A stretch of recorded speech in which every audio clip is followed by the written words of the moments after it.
ചെയ്യാൻ പോണത് ഒരു ബ്രേക്ക്ഫാസ്റ്റിൻ്റെ റെസിപ്പിയാണ്. ഇത് ഒരു ബ്രെഡ് വെച്ചിട്ടുള്ള ഒരു റെസിപ്പിയാണ്. നമ്മൾ സാധാരണ ബ്രെഡൊക്കെ ബാക്കി വന്നു കഴിഞ്ഞിട്ടുണ്ടെങ്കിൽ കേടായി പോവാറുണ്ട് പതിവ്. ഇപ്പം ഇനി ഇതേപോലെ ഉണ്ടാക്കിയാൽ മതി. നല്ല ടേസ്റ്റാണ്. കറികളൊന്നും വേണ്ട ഇത് കഴിക്കാൻ വേണ്ടിയിട്ട്. നമുക്ക് നോക്കാം ഇത് എങ്ങനെയാണ് ഉണ്ടാക്കണമെന്ന്. ഇതിനായിട്ട് ഒരു പാൻ വെച്ചിട്ട് അതിലേക്ക് കുറച്ച് സൺഫ്ലവർ ഓയിൽ ഒഴിച്ചു കൊടുത്തിട്ടുണ്ട്. എന്നിട്ട് നമ്മൾ ബ്രെഡ് ഞാൻ ചെറിയ ചെറിയ പീസുകളായിട്ടൊന്ന് നുറുക്കിയെടുത്തിട്ടുണ്ട്. എന്നിട്ട് നമ്മൾക്ക് ഈ നുറുക്കി വെച്ചേക്കണം ബ്രെഡ് നമുക്ക് ഇതിലേക്കൊന്ന് ഇട്ടിട്ട് നല്ലൊരു ബ്രൗൺ കളറാവണ വരെ ടോസ്റ്റ് ചെയ്തെടുക്കാം. അപ്പോൾ ഇങ്ങനെ ചെയ്യുമ്പോൾ നല്ല ബ്രെഡ് നല്ല ക്രിസ്പി ആയിട്ട് കിട്ടും.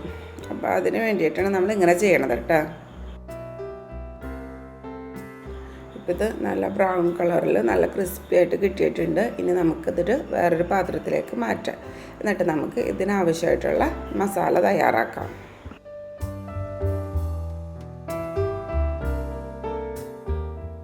ഞാനിപ്പോൾ ഇവിടെ സെയിം പാനാണ് ഇവിടെ വെച്ച് കൊടുത്തേക്കുന്നത്. അതിലേക്ക് കുറച്ച് സൺഫ്ലവർ ഓയിൽ ഒഴിച്ചു കൊടുക്കുക.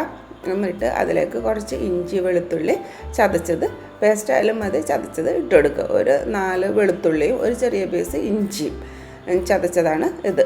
അപ്പോൾ അത് ഇട്ട് കൊടുക്കുക. എന്നിട്ട് നന്നായിട്ടൊരു മൂത്ത മണം വരുമ്പോൾ ഇതിലേക്ക് 2 സവാള ചെറുതായിട്ട് നുറുക്കിയത് ചേർത്ത് കൊടുക്കുക. എന്നിട്ട് സവാള മീഡിയം ഫ്ലെയിമിൽ വെച്ചിട്ട് ഒരു ലൈറ്റ് ഗോൾഡൻ കളറാവണ വരെ നമ്മളിത് ഇളക്കി കൊടുക്കണം.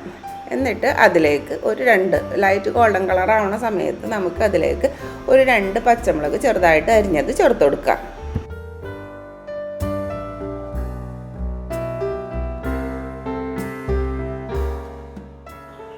ഇനി ഇതിലേക്ക് ഒരു വലിയ തക്കാളി ചെറുതായിട്ട് നുറുക്കിയത് ചേർത്ത് കൊടുക്കുക.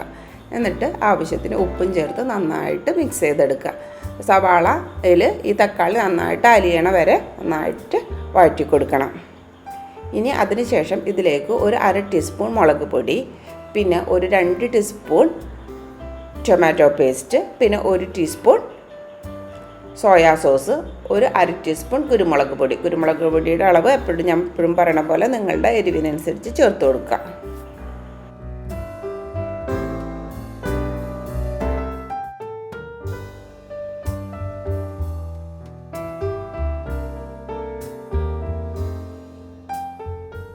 ഇനി ഇതിലേക്ക് ഒരു 2 ടേബിൾ സ്പൂണ് വെള്ളം ചേർത്ത് കൊടുക്കുക. അപ്പോൾ വെള്ളം ചേർത്ത് കൊടുക്കുമ്പോൾ ഈ മസാല ഒന്ന് നന്നായിട്ട് കുഴഞ്ഞ് കിട്ടും. അപ്പോൾ അതിന് വേണ്ടിയിട്ടാണ് നമ്മൾ ഇങ്ങനെ ഒരു 2 ടേബിൾ സ്പൂണ് വെള്ളം ചേർത്ത് കൊടുക്കുന്നത്.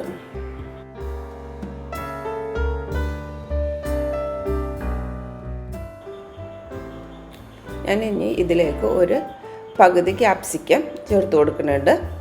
ചെറുതായിട്ട് നുറുക്കിയതാണ്. എന്നിട്ട് അതിലേക്ക് ചേർത്ത് കൊടുക്കുന്നുണ്ട്. ക്യാപ്സിക്കം ചേർക്കണമെന്ന് ചേർത്തില്ലെങ്കിലും കുഴപ്പമില്ല. ക്യാപ്സിക്കം ഇല്ലെങ്കിൽ ഈ ഒരു ഭാഗം സ്കിപ്പ് ചെയ്താൽ മതി. ബാക്കിയെല്ലാം നമ്മൾ ചേർത്ത പോലെ ചേർത്ത് കൊടുത്താൽ മതി.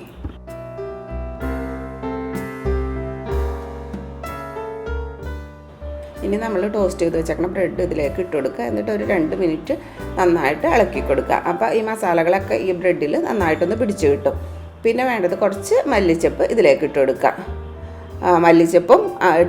മല്ലിച്ചപ്പിൻ്റെ ടേസ്റ്റ് ഇഷ്ടമാണെങ്കിൽ ഇട്ട് കൊടുത്താൽ മതി. അത് ഇട്ട് കൊടുത്തില്ലെങ്കിലും കുഴപ്പമില്ല. ഇല്ലെങ്കിൽ ആ ഒരു ഭാഗവും സ്കിപ്പ് ചെയ്യാം.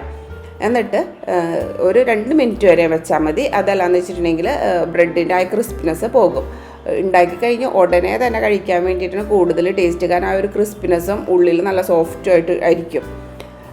പിന്നെ കുറേ നേരം വെച്ച് കഴിഞ്ഞിട്ടുണ്ടെങ്കിൽ ആ ക്രിസ്പിനെസ് പോകുമല്ലോ. അത് തണുത്ത് കഴിഞ്ഞിട്ടും കഴിക്കാൻ കുഴപ്പമില്ല. പക്ഷേ നമ്മൾ ആ ചൂടോടുകൂടെ കഴിക്കുമ്പോഴാണ് ഒരു പ്രത്യേക ടേസ്റ്റാണത്. അപ്പോൾ എല്ലാവരും ഇത് ഉണ്ടാക്കി നോക്കണം. എന്നിട്ട് ഞാൻ എപ്പോഴും പറയണ പോലെ നിങ്ങളുടെ അഭിപ്രായങ്ങളൊക്കെ കമൻറ്റ് ബോക്സിൽ എഴുതണം.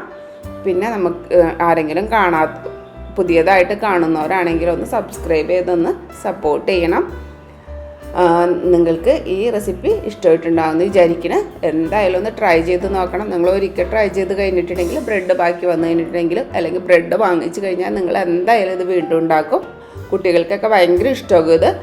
അപ്പം നമുക്ക് പുതിയ വീഡിയോ ആയിട്ട് ഇതേപോലത്തെ എളുപ്പമുള്ള റെസിപ്പി ആയിട്ട് നമുക്ക് അടുത്ത വീഡിയോയിൽ വീണ്ടും കാണാം.